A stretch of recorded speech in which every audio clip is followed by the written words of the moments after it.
know, the whole kind of dream started for me when I was 17, stood in a pub, probably drunk way too much beer that evening, and the Crazy Dakar came up on the TV, and it lit my fire. It really inspired me to go and do something. Then unfortunately in 2001 my dad passed away, and that was the whole incentive to go and chase the Crazy Dakar race, and lucky enough to compete in 7, brought 5 medals home, and what a life-changing experience. One of the reasons why I'm sat here now is courtesy of the Dakar really.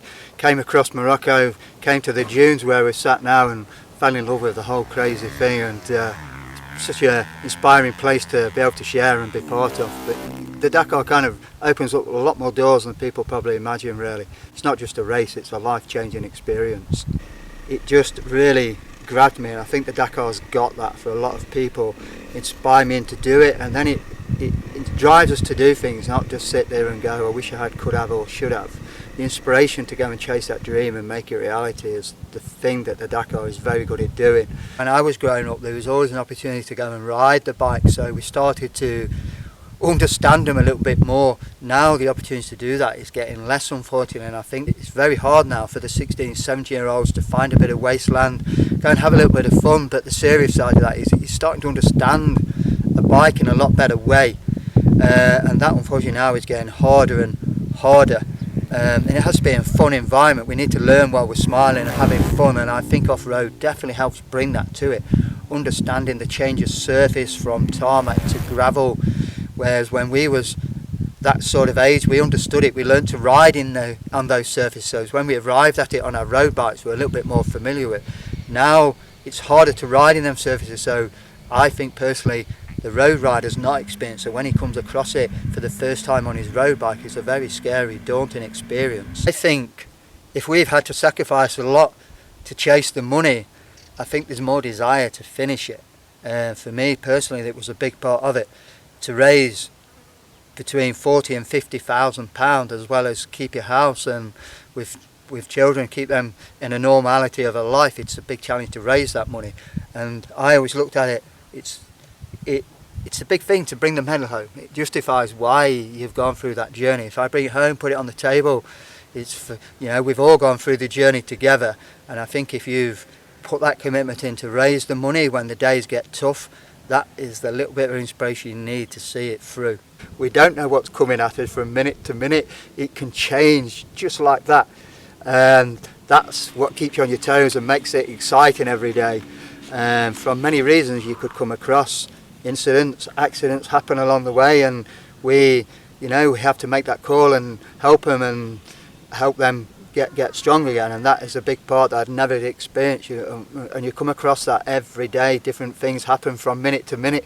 Come around a corner, there's a situation, and you have to make that call to make people aware of it or take care of the situation the best you can. And I think that is a part of the rally that is unexpected along the way. From day to day, things change. As soon as it drops dark, the rally changes, it gets tougher, and it definitely changes your outlook on the rally. Because if we're riding through the night, we're getting late, they don't give you a lie-in in the morning, say, don't worry mate, you've arrived here late. You've still got to get in the morning and start when they say you need to start. It is an adventure. It set off as an adventure. The first Dakar was probably the beginning of this whole crazy adventure thing, not just on riding, in life, and it needs to stay like that, the adventure, the rally. I hope it doesn't lose concept of that. It doesn't want to become maybe a closed circuit race or lose the adventure aspect to it, because it's a very driven side of adventure biking.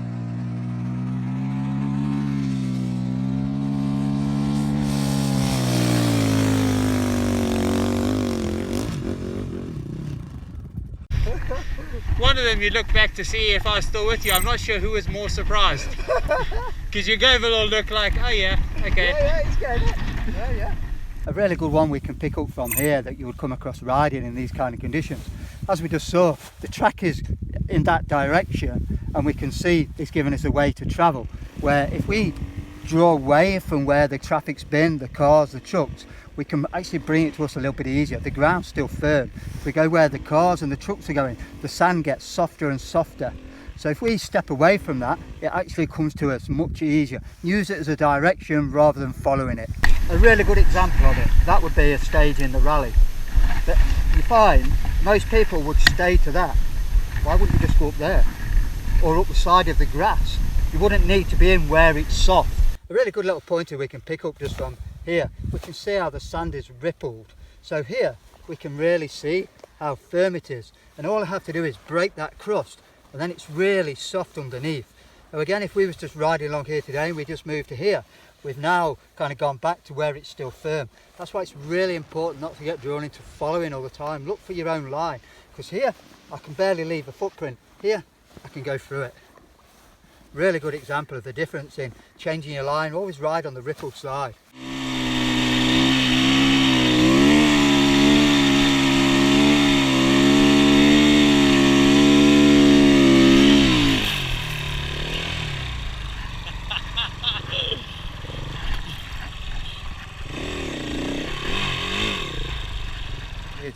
When we find ourselves running out of steam to climb to the top, if we just abort the run and go back round and assess ourselves and have another go, it really saves energy when we get stuck. It's really hard to remove out of that situation where if we got to this point here and then we just cambered across it, we've got much better opportunity. We can turn around and have another go. Really big part is that just get out of trouble before we realise we're going to get stuck. It would never climb from here to that bike.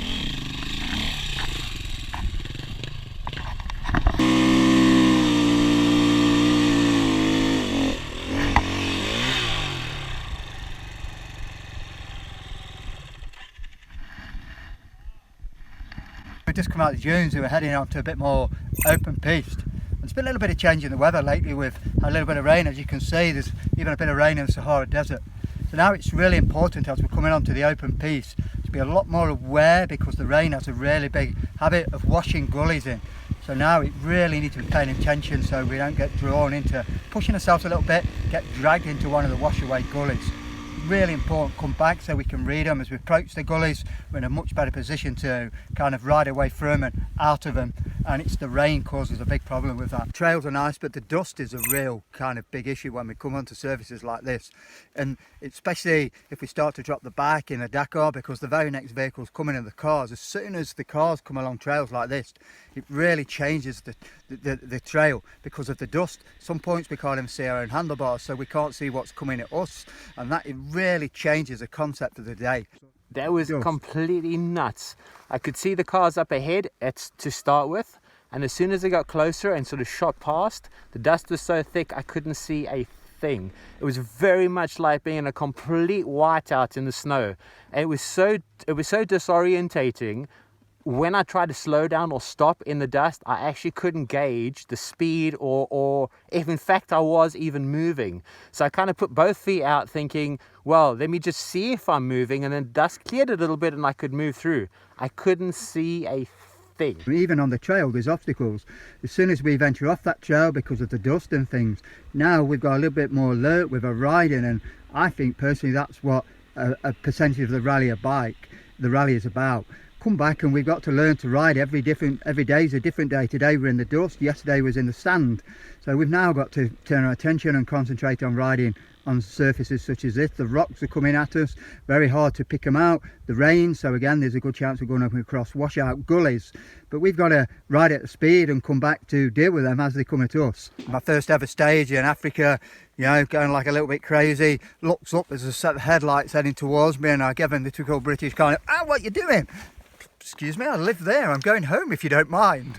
And it kind of really made me realise that it is impossible to shut a stage off. So we always have to be prepared that there's traffic coming either way. Another really good example of that, if somebody gets lost, car, bike or truck, he's trying to make progress back to the point where he knew his bearings were. So he's going to be coming against the traffic, and it's a really good one to carry wherever we go.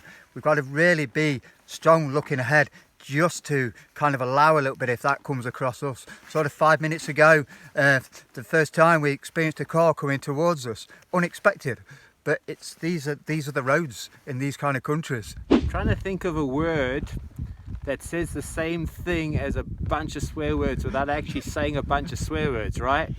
So we just talked about not being able to see anything in the dust, coming into a slightly blind left-hand turn. You kind of went slightly wider anyway in preparation for what might have been turned out to be a dune buggy coming quite quickly the other way, right? So at this point, I think Mick was saying all of those words that I was thinking. Cut to the right, which had a ledge and a drop off, and kind of took me with him hard on the brakes.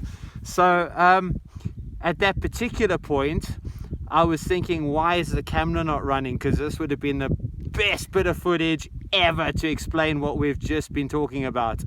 That was a heart-stopping moment, which makes it also quite challenging, because now I'm really having to read. I've got no reference point whatsoever. I'm having to think about it a lot earlier and relax and react a lot earlier. But my heart was still, I guess I was reacting better because my heart was bumping a lot faster than it had been like 10 seconds before. So in that respect, I probably was making quicker decisions.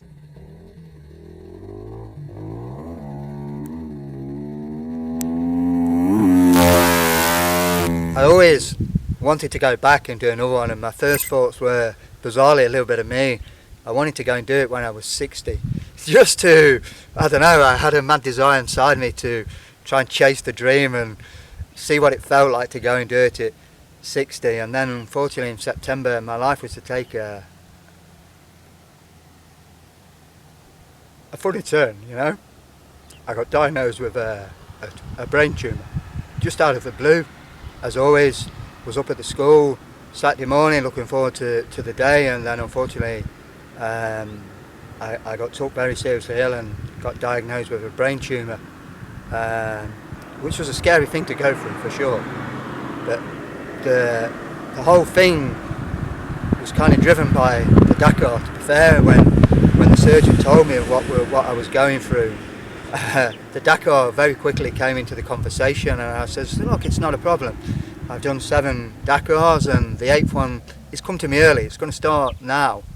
And I'm sure he thought I was a little bit kind of crazy. And I explained a little bit of what the Dakar had meant to me and what the journey entails. And I set a goal for myself that once I was to go into surgery, the rally is 15, 16 days, and I wanted to be out of the hospital in 16 days. And I think the Dakar was a big part of that recovery period. And you know, in December I got took into Stoke Hospital and spent 14, 15 hours in surgery, 2 days in intensive care, fighting for sure. It was a tough fight, but the journey, I was lucky enough to fight, and we're not completely out of the blue yet, but we're here today, sat in Morocco, enjoying an amazing time.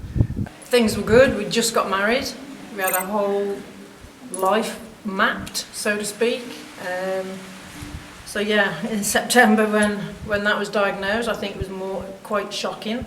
We was all in shock. Nobody expected it. He hadn't been ill, no signs of anything, the odd headache, nothing much. And then it was a shock. But what's it called? I went on autopilot, went through with it all. Whoops. I knew he was a strong man. I knew he'd come through it. Hoped he'd come through it. And I can't believe we're sat here today. And it's like that never even happened. Doesn't feel like the tumour thing ever happened. All the risks that the doctor told us at the time before the operation, it was a huge long list of really bad things that could have gone wrong, which was very scary, very upsetting, but we tried to hold it together. And then so lucky that you've come through all that. You've defied everything the doctor said could happen. But there is a long way to go. The next part of the tumour journey is a very daunting one. Well, it'd be the same, all the risks again.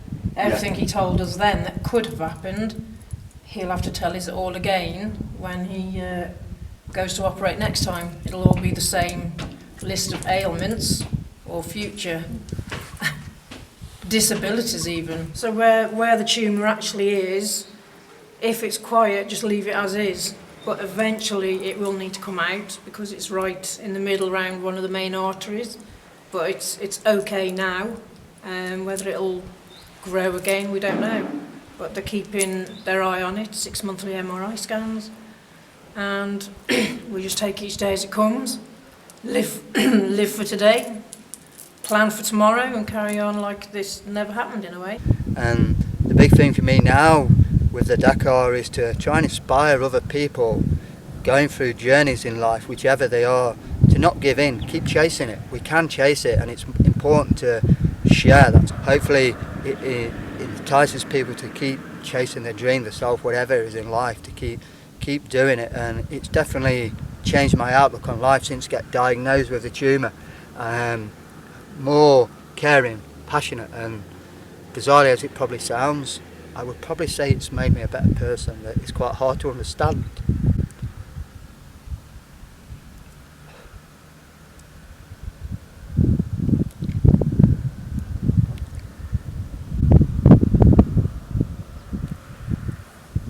But probably, for me, one of the things that kept me fighting was that moment to share this with my son.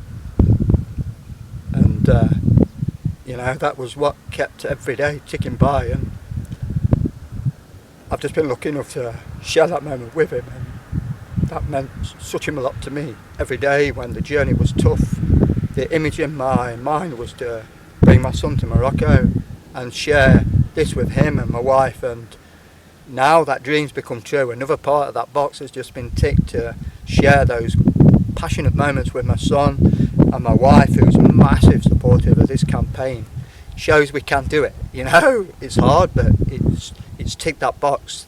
From the minute we got diagnosed, the whole desire was to come and share this with Adam, and I've been lucky enough to have that with him. My wife is out with me now, going through the training program, and what is inspiring to me, that's another little bit of that box ticked. The next tick is to keep training, and you know, it's going to be the same. I'm not going to give in until the Dakar 2020 becomes part of my life again, and hopefully, you know, the other side of that is I'm trying to raise money for the Tumour Society, because they are incredible people, and until you go through this kind of journey, I think it's very hard to understand the passion that these people have. They're as passionate as me about this crazy Dakar.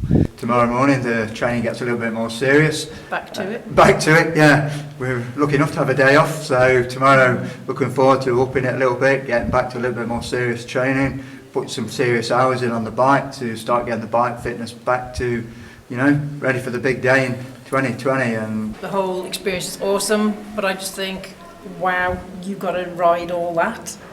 I think it's quite, it's so big, it's so vast, but if that's your dream, then I'll follow that dream with you. I think it's more intense than I thought, because I've only seen little snippets on the telly and photographs and what you've told me. I think it's travelling along in the car with Ali at the speeds that you were going. I thought, wow, I'm glad you're a good rider.